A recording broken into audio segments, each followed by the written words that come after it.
A Arábia Saudita vai construir uma torre com 2 quilômetros de altura, isso é, 1,24 milhas, direto para cima. O Burj Khalifa, prédio mais alto do mundo, caberia 2 vezes dentro disso. E ainda sobraria espaço. O Empire State Building, 5 empilhados não alcançam o topo, o Type A1-01 escalado por Alex Honnold, 4 empilhados seriam necessários. E Alex, se algum dia tentar escalar a Rise Tower, quando ela existir, levaria mais de 6 horas e enfrentaria ventos fortes que poderiam arrancá-lo do vidro. Isso vai além de quebrar recordes. A Rise Tower destruiria completamente o conceito do que um prédio pode ser. E o fato é que pode realmente funcionar.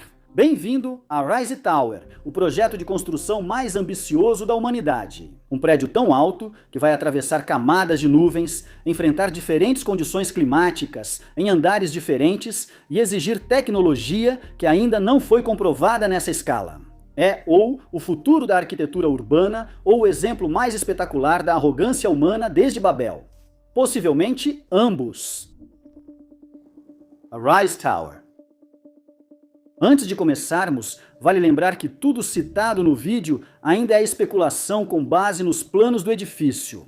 A construção ainda não começou, mas dito isso, vamos lá. A Rise Tower será construída em Riad, na Arábia Saudita, onde o príncipe também constrói a Torre de Jeddah, que seria o primeiro edifício do mundo com 1 quilômetro de altura. A construção só foi retomada recentemente, após ser paralisada em 2018 por uma purga na Arábia Saudita, falta de financiamento, questões políticas e os típicos atrasos de megaprojetos. Então, é claro, a solução é construir algo 2 vezes mais alto. A torre será...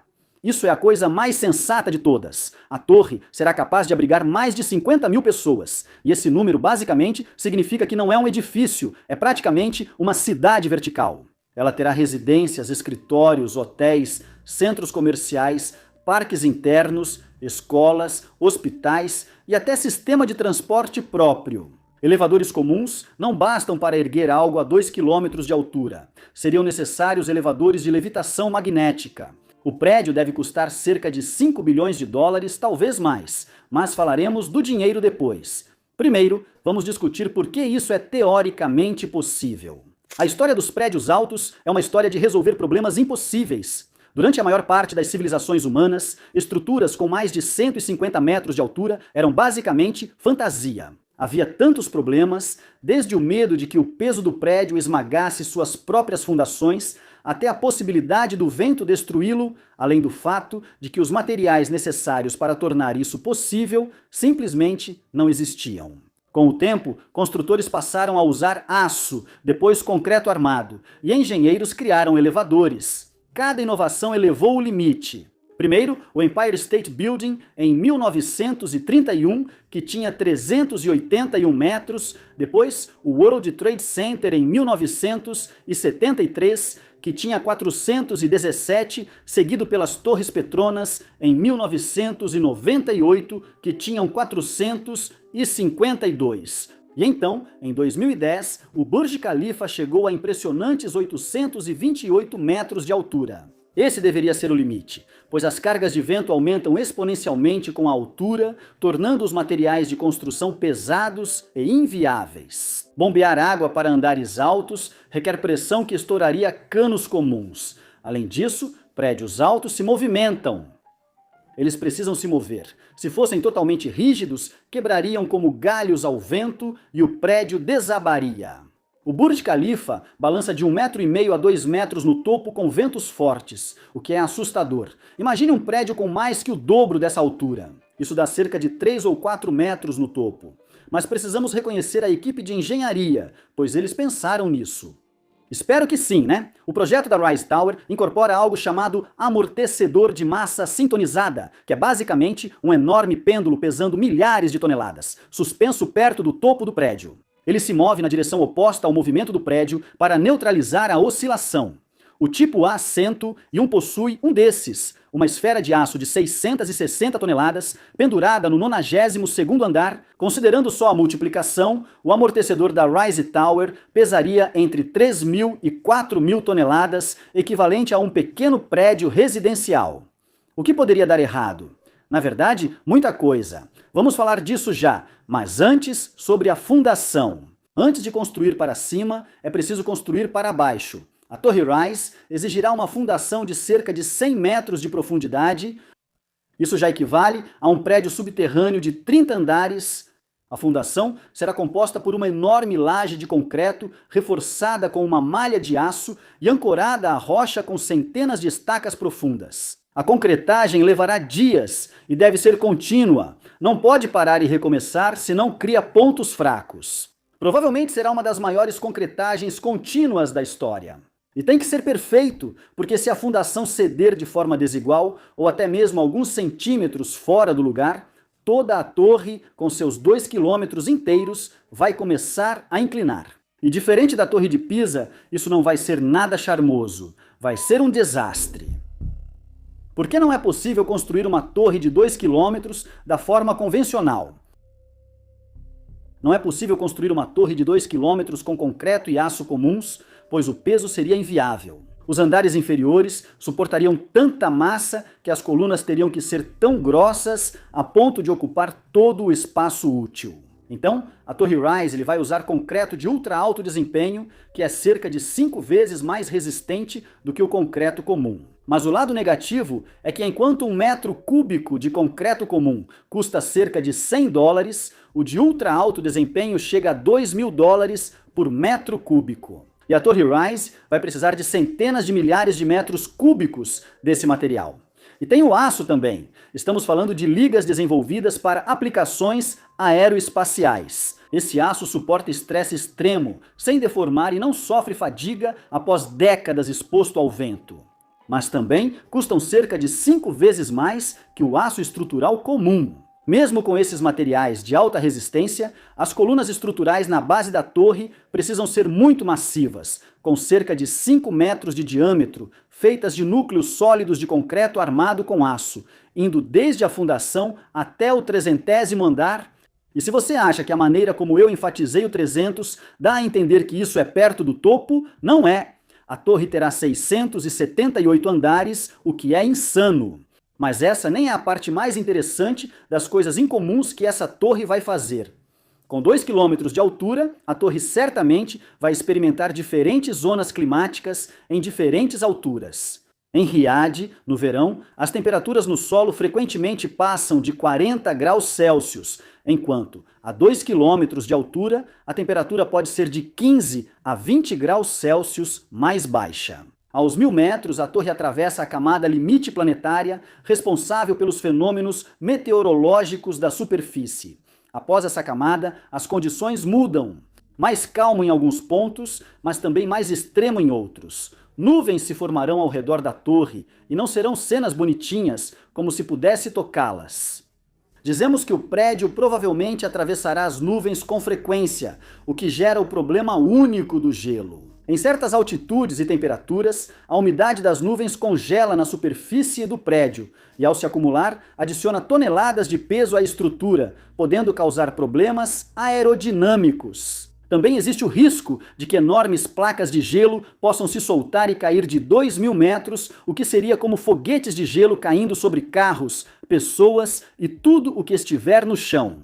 O vidro externo terá que ser aquecido constantemente para evitar gelo, ou os engenheiros devem criar uma fachada resistente ao gelo. Se eles escolherem a primeira opção, isso significaria gastar uma quantidade absurda de energia.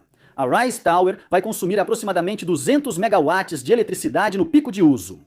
É suficiente para abastecer uma cidade de 150.000 a 200.000 pessoas usando energia de painéis solares nos andares superiores, turbinas eólicas e da rede elétrica.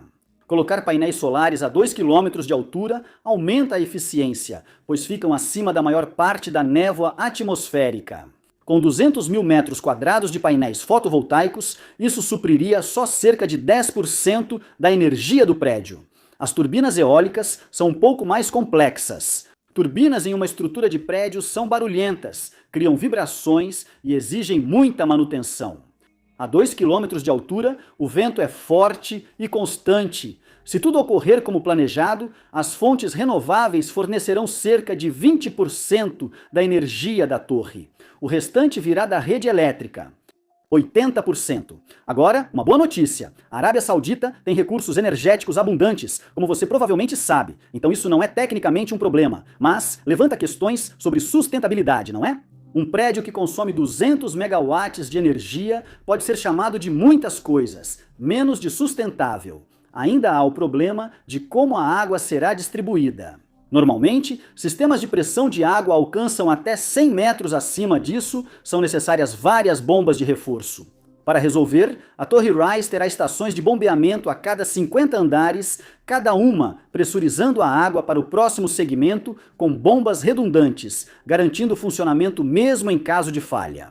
Os canos precisarão ser muito fortes devido à grande pressão. Veja a matemática. A água pesa cerca de 1.000 quilos por metro cúbico. A 2 km de altura, a pressão na base de uma coluna de água é cerca de 200 bar. Isso equivale a 2.900 libras por polegada quadrada, o que faria canos normais explodirem.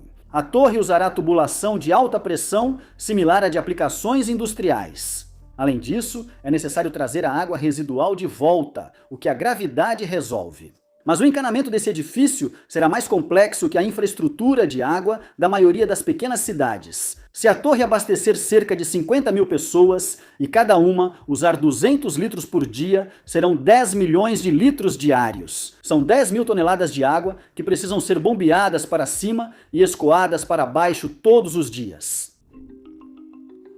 Elevadores, saídas de emergência e como é viver a 2 km de altura.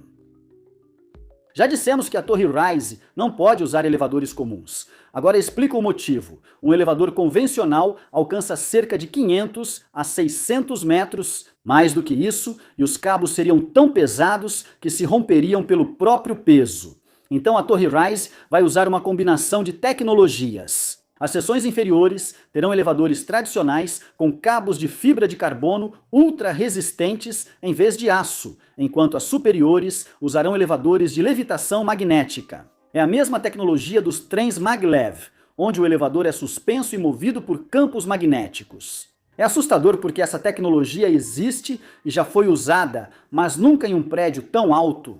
Os poços dos elevadores devem ser perfeitamente retos, pois qualquer pequeno desvio paralisaria completamente o sistema magnético. E como você pode imaginar, manter algo perfeitamente reto em um prédio tão incrivelmente alto, que balança, é mais difícil do que parece. O prédio deve ter cerca de 200 elevadores, mas para ir do térreo ao topo levará cerca de 15 minutos, incluindo espera e transferências. Os elevadores expressos vão pular a maioria dos andares e só vão parar nos saguões elevados, que são pontos de transferência onde você pode trocar para os elevadores locais. É o mesmo sistema usado no Burj Khalifa, só que em uma escala maior. Muito. Um detalhe interessante, andar nos elevadores será como voar em um pequeno avião vertical, pois a 2 km de altura a pressão do ar é 20% menor que no saguão. Subir rápido demais pode causar problemas nos ouvidos, por isso os elevadores serão totalmente pressurizados para manter a pressão do nível do mar e ajustá-la gradualmente durante a subida. E agora vamos falar sobre segurança contra incêndio. Porque como simulados de incêndio e evacuações funcionam em um prédio tão alto assim? Cara, a segurança contra incêndio em um prédio normal é simples. Sprinklers, portas corta-fogo e escadas pressupõem que bombeiros alcancem qualquer andar. Mas, em uma torre de 2 km, isso não vale. O equipamento só chega a 100 metros. A pressão da água para os sprinklers se torna um problema em alturas extremas e evacuar 50.000 pessoas descendo 2 km de escadas? Vai ser um pesadelo. Então, vamos fazer um pouco de matemática sobre o cenário de evacuação. Vamos supor que as pessoas conseguem descer as escadas a uma taxa de 1 andar por minuto. Isso é otimista, pois as pessoas se cansam, entram em pânico e quem tem mobilidade reduzida desacelera todos. Vamos considerar 1 andar por minuto. Do último andar, o 678º até o térreo levaria 678 minutos. Isso são 11 horas descendo escada sem parar. Ninguém consegue fazer isso. Isso nem é possível para a maioria. Fracos! Quem leva 1 minuto para descer um andar? Eu desço um lance de escada em 10 segundos, vou ficar de boa. A Torre Rise será dividida em segmentos, cada um como um prédio independente com seus próprios sistemas de combate a incêndio, andares de refúgio pressurizados e ventilação própria. Se um incêndio começar, o segmento afetado pode ser isolado. Em teoria, um incêndio no 150º andar não afetaria em nada o 200º andar.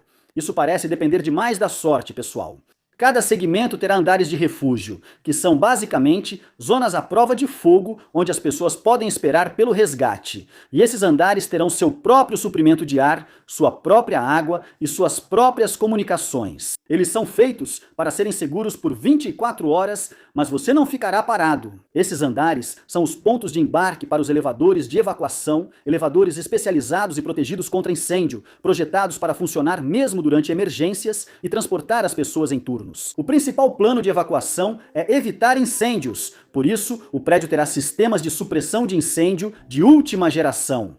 Falamos de sistemas avançados que detectam incêndios em segundos, supressão automática imediata e materiais resistentes ao fogo em todos os andares. O objetivo é limitar o incêndio a um cômodo, ou no máximo a um andar, mas incêndios são imprevisíveis. E em um prédio tão complexo com tantos sistemas, tantas pessoas, há uma grande probabilidade de algo dar errado. E já que estamos falando das muitas pessoas que vão morar na torre, também devemos falar sobre a realidade de mais de 50 mil pessoas em um único prédio. E elas não vão apenas morar lá. Elas trabalham, fazem compras e estudam lá. A torre foi projetada como uma comunidade autossuficiente. Teoricamente, você poderia viver lá para sempre sem sair, o que é bem distópico. Isso levanta uma questão interessante. Você realmente gostaria disso? Alguns estudos psicológicos sobre morar em prédios altos descobriram que pessoas que vivem acima do 30º andar relatam níveis mais altos de ansiedade e isolamento. Existe algo em estar tão desconectado do chão que afeta as pessoas. Embora as experiências, é claro, sejam diferentes dependendo da pessoa. Algumas pessoas vão adorar. As vistas serão espetaculares. Você verá a curvatura da Terra e à noite as estrelas parecerão mais brilhantes por estar acima da interferência atmosférica. O nascer e o pôr do sol ocorrem em horários diferentes do que na Terra, permitindo ver o sol vários minutos mais cedo pela manhã e vários minutos mais tarde no fim da tarde. Para alguns, isso será desorientador e até perturbador, pois não fomos feitos para viver no céu e nosso cérebro reconhece isso mesmo sem pensarmos conscientemente. Os desenvolvedores planejaram contornar isso. A torre terá parques, áreas verdes e luz natural. Porém, o problema é que esses ambientes são artificiais, não é natureza de verdade. Você está em uma máquina que está simulando a natureza e ainda tem a dinâmica social. 50 mil pessoas muito próximas umas das outras, com diferentes níveis de renda, culturas, línguas e origens. Isso pode ser uma receita para uma comunidade vibrante e diversa, ou um caldeirão de tensões sociais. Há boas chances de serem as duas coisas. O orçamento e o retorno sobre investimento da Rise Tower. Agora, o orçamento oficial para a Rise Tower é de 5 bilhões de dólares, mas isso quase certamente é uma subestimação. Megaprojetos sempre estouram o orçamento. Você sabe disso, você assiste a este canal. O Burj Khalifa deveria custar 876 milhões, acabou custando 1,5 bilhão. A Jeddah Tower tinha um orçamento de 1,2 bilhão. Ficou parada por 7 anos e já gastou quase tudo isso sem nem chegar a 1/3 da altura planejada. 5 bilhões de dólares para um prédio 2 vezes mais alto e muito mais complexo é um grande otimismo. O custo real deve passar dos 20 bilhões de dólares ou até mais. Mas de onde vem esse dinheiro? O principal financiador é o Fundo de Investimento Público da Arábia Saudita. Esse é o mesmo fundo por trás de NEOM, o projeto de cidade futurista que chama a atenção por seus planos ambiciosos, que muitos consideram absurdos. Eu também diria que são absurdos. O governo saudita, com muitos recursos, busca diversificar a economia além do petróleo. Megaprojetos como este integram essa estratégia. A Rise Tower terá receita com vendas residenciais, aluguéis comerciais, reservas de hotel e varejo, mas será suficiente para justificar um investimento de 20 bilhões de dólares? Não sabemos. Se a torre tiver 5 mil residências vendidas a 1 milhão de dólares cada, gera 5 bilhões. Com espaços comerciais e varejo, a receita pode chegar a 10 a 14 bilhões de dólares. Isso pode cobrir uma grande parte dos custos de construção, mas definitivamente não cobre os custos operacionais contínuos, que serão enormes. O prédio vai precisar de uma equipe de milhares de pessoas só para mantê-lo funcionando. Manutenção, segurança, limpeza, administração. Só os custos de energia serão de dezenas de milhões de dólares por ano. O que vamos ter com a Rise Tower é um investimento de longo prazo, um investimento realmente de muito longo prazo, porque não há como o prédio gerar um retorno significativo imediatamente. Mas a outra questão, vale a pena? Existem argumentos a favor. A densidade urbana é boa para o meio ambiente. Concentrar pessoas em um espaço reduz a expansão urbana, preserva áreas abertas e pode ser mais eficiente energeticamente. A Rise Tower poderia abrigar 50 mil pessoas em uma área pequena. Você pode dizer que é eficiente, mas só será se funcionar, se o prédio for seguro, funcional e sustentável. E há razões para ser cético quanto a isso. Para começar, a engenharia é de ponta, o que nesse caso é outra forma de dizer que não foi comprovada. Os sistemas são complexos, o que significa que muitas coisas podem dar errado. E quando você está a 2 km de altura, se algo der errado, as consequências são mais drásticas do que o normal. Mas agora vamos falar sobre o que acontece quando estiver pronto, supondo, é claro, que realmente fique pronto. A Rise Tower será visível a mais de 100 km, tornando-se um marco, atração turística e símbolo das ambições da Arábia Saudita.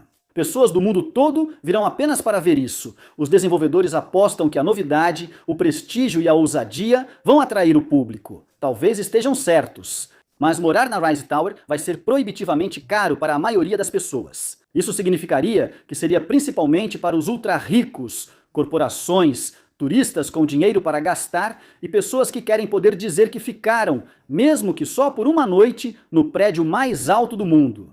Será que os riscos valem a pena?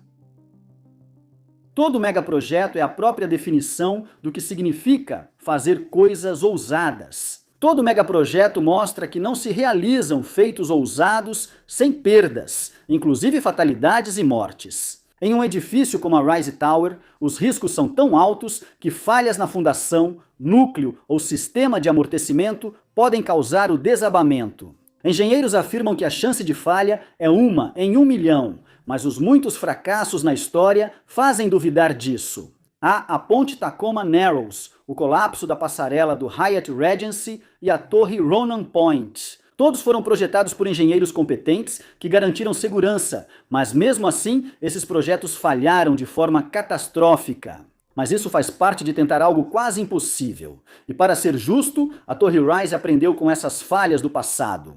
O projeto possui várias redundâncias. Se um sistema falhar, outros assumem. A estrutura é superdimensionada e suporta cargas muito superiores às que enfrentará. Outro risco, no entanto, é claro, o terrorismo. Um prédio tão icônico quanto esse poderia muito bem ser um alvo em potencial.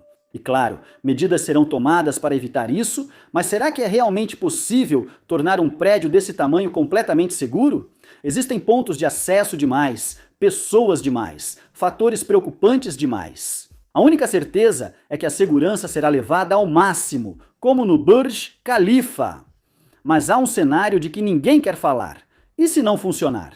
E se os elevadores forem lentos, a oscilação for grande ou as pessoas não gostarem de morar lá? E se os custos operacionais forem tão altos que inviabilizem o projeto? O prédio pode virar um elefante branco e um alerta sobre os limites da ambição. Ou pode dar certo, como prometem os desenvolvedores. Uma cidade vertical próspera, maravilha da engenharia e vislumbre do futuro. Só saberemos após ser construída, se tudo sair como planejado, o que nunca ocorre.